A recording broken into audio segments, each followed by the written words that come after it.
Assalamualaikum warahmatullahi wabarakatuh.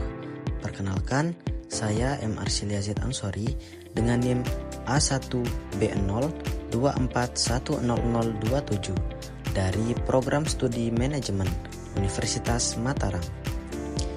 Pada kesempatan kali ini, saya akan mempresentasikan materi yang sangat penting dan sering digunakan dalam analisis data bisnis, yaitu pengujian satu hipotesis dan pengujian dua hipotesis.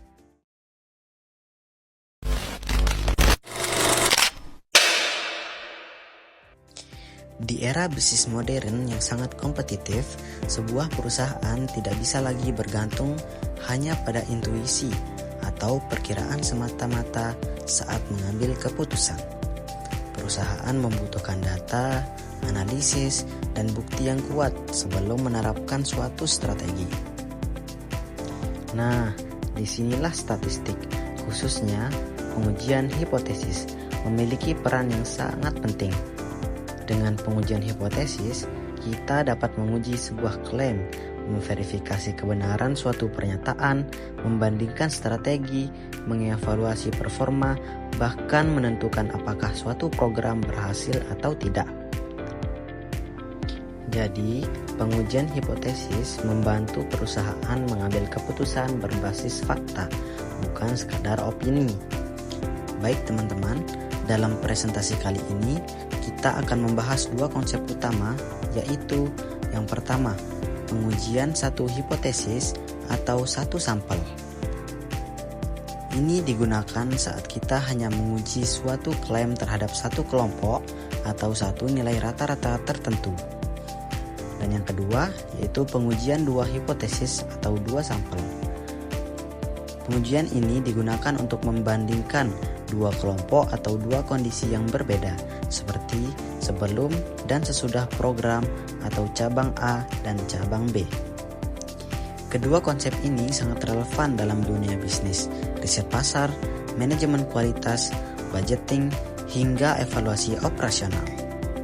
Nah, sekarang kita lanjut ke pembahasan yang pertama. Apa itu pengujian satu hipotesis? Pengujian satu hipotesis dilakukan ketika kita ingin mengetahui apakah rata-rata suatu sampel sesuai atau tidak dengan klaim dari populasi. Contoh sederhana, sebuah perusahaan minuman mengklaim bahwa setiap botol minuman berisi 250 ml. Namun, apakah benar rata-rata isinya 250 ml? Nah, untuk mengetahuinya, kita ambil beberapa sampel lalu kita lakukan pengujian satu hipotesis. Nah, setelah melakukan pengujian, kita bisa mengetahui apakah benar rata-rata isi satu botol minuman itu berisi 250 ml atau tidak. Jadi bisa kita lihat ya teman-teman, pengujian ini membantu kita mengetahui apakah klaim tersebut layak dipercaya atau harus ditolak. Baiklah, kita lanjut saja. Dalam pengujian satu hipotesis, kita dapat menggunakan dua metode utama, yaitu yang pertama, Z-test. Digunakan jika jumlah sampel besar atau lebih dari 30 dan standar deviasi populasinya tidak diketahui. Dan yang kedua, yaitu T-test. Digunakan jika jumlah sampel kecil atau kurang dari 30 atau standar deviasi populasi tidak diketahui. Di sini, kedua uji ini memiliki tujuan yang sama, yaitu mengetahui apakah klaim itu valid atau tidak. Hanya saja, kedua uji itu berbeda pada kondisi penggunaannya. Baik teman-teman, mari kita lihat contoh nyatanya. Sebuah toko online mengklaim bahwa waktu pengiriman rata-rata pesanan adalah 2 hari. Namun, setelah diuji menggunakan 40 sampel pesanan, diperoleh waktu rata-rata 2-3 hari dengan standar deviasi 0,8 hari. Setelah dilakukan perhitungan, kita mendapatkan nilai Z, yaitu 2,37, karena nilai 2,37 lebih besar dari nilai kritis 1,96 maka klaim perusahaan ditolak. Yang artinya waktu pengiriman sebenarnya lebih lama dari yang diklaim perusahaan. Jadi bisa kita lihat dari contoh nyata tersebut, hal ini sangat penting dalam bisnis karena klaim yang tidak akurat bisa mempengaruhi kepuasan pelanggan, reputasi, bahkan strategi pemasaran.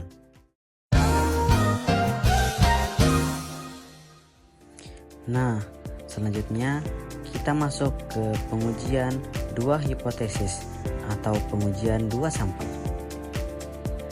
Pengujian ini digunakan jika kita ingin membandingkan dua kelompok yang berbeda. Misalnya, membandingkan penjualan dua cabang toko, menguji metode pemasaran A dan metode pemasaran B, menilai kinerja sebelum dan sesudah pelatihan karyawan, atau membandingkan tingkat kepuasan pelanggan antara toko online atau toko fisik. Jadi, pengujian ini membantu kita menjawab pertanyaan apakah perbedaannya benar-benar signifikan atau hanya kebetulan. Nah, tujuan utama dari pengujian dua hipotesis adalah untuk mengetahui apakah dua kelompok memiliki rata-rata yang berbeda secara signifikan. Dengan pengujian ini, kita bisa mendapatkan jawaban yang terukur. Misalnya, apakah program pelatihan benar-benar meningkatkan kinerja? Apakah satu cabang toko lebih unggul dari cabang lainnya? Apakah strategi pemasaran baru lebih efektif dibanding strategi lama? Jadi, pengujian ini membantu perusahaan memilih opsi terbaik, bukan hanya berdasarkan asumsi. Selanjutnya kita masuk ke contoh pengujian dua hipotesis. Berikut ini adalah studi kasus sederhana. Sebuah perusahaan ingin membandingkan rata-rata penjualan cabang A dengan cabang B. Cabang A memiliki rata-rata penjualan 51 juta rupiah, sedangkan cabang B memiliki rata-rata penjualan 47 juta rupiah. Dan setelah dilakukan perhitungan, diperolehlah nilai T yaitu 2,89, sedangkan nilai kritisnya adalah 2,00. Karena nilai T lebih besar dari nilai kritis, maka kita bisa menyimpulkan bahwa yang pertama, ada perbedaan signifikan antara kedua cabang tersebut.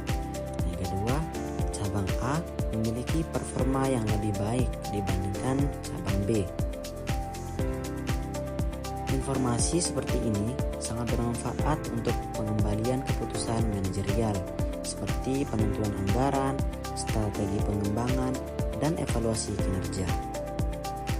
Jadi, dari pembahasan ini kita dapat menyimpulkan bahwa pengujian hipotesis adalah alat penting dalam statistik yang digunakan untuk menguji klaim dan membuat keputusan berbasis data.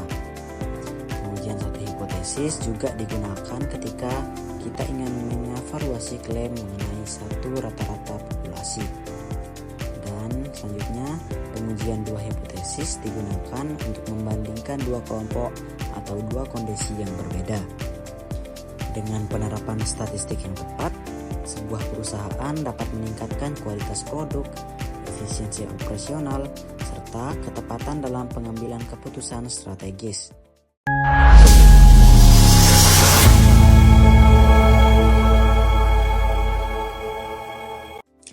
Baik teman-teman, itu saja pembahasan kita pada kali ini.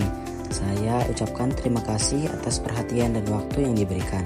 Semoga materi ini bermanfaat dan dapat digunakan dalam praktik nyata, khususnya dalam dunia bisnis dan penelitian. Sampai jumpa pada pembelajaran berikutnya. Assalamualaikum warahmatullahi wabarakatuh.